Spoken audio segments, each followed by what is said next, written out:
අයිබෝන් විශ්ව මම්පත නාලිකාවෙන් ඔබ සැම පිළිගන්නවා. ඉතින් මේ තියෙන්නේ Nissan Sunny EX සැලුන්. ඒ කියන්නේ N16 මාදිලි එන්ජින් එකක්.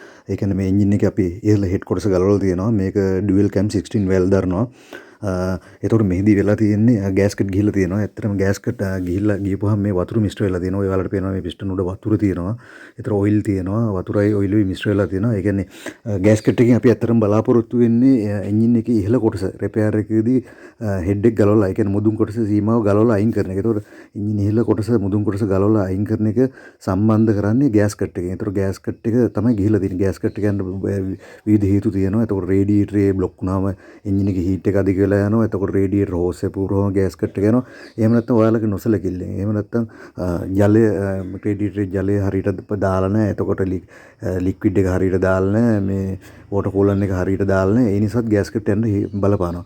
ඉතින් අපි එන්ජින් එක වාහනේ පාවිච්චි කරද්දී නිතරම හීට් එක ගැන සැලකිලිමත් වෙන්න ඕනේ. ඒ කියන්නේ එන්ජින් එකේ මීටර් බෝඩ් එකේ ඩෑෂ්බෝඩ් එකේ පෙන්නනවා හීට් එක. ඒතර හීට් එක වැඩි වෙනවා නම් අධික වෙනවා නම් අපි බලන්න ඕනේ නිතරම පරීක්ෂාවෙන් යන්න ඕනේ.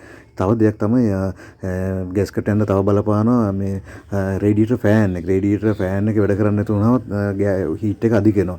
හීට් එක අධිකලා ගෑස්කට් එක යන්න ඉඩ තියෙනවා. ඒකින්ද ඔයාලා මේ පිළිබඳව සැලකිලිමත් වෙන්න ඕනේ. ඉතින් කොහොමද අපි ගෑස්කට් ගිහපු වාහනයක් හඳුනා ගන්න කියලා ඉවරලා අපි බලමු සාකච්ඡා කරලා ඉවරලා. ඉතින් ඇත්තටම ගෑස්කට් ගිහපුවාම වෙන්නේ එන්ජින් එක මිස් කරනවා. ඒ කියන්නේ හීට් එක වැඩි වෙනවා.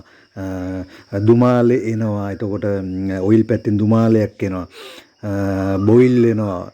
ජලය බොයිල් වෙනවා. ඒ වගේ ප්‍රශ්න ගොඩක් ඇති වෙනවා. ඉතින් අපි සබ්ස්ක්‍රයිබ් කරලා නැත්නම් සබ්ස්ක්‍රයිබ් කරන්න කියලා ඉවරලා අපි ඉල්ලා සිටිනවා. ඉතින් ඔබලට මේ වගේ රසවත් හරවත් වීඩියෝ නැවත ගෙනීමට බලාපොරොත්තු වෙන වාහන සම්බන්ධයෙන් ඉතින් බොහොම ස්තුතියි.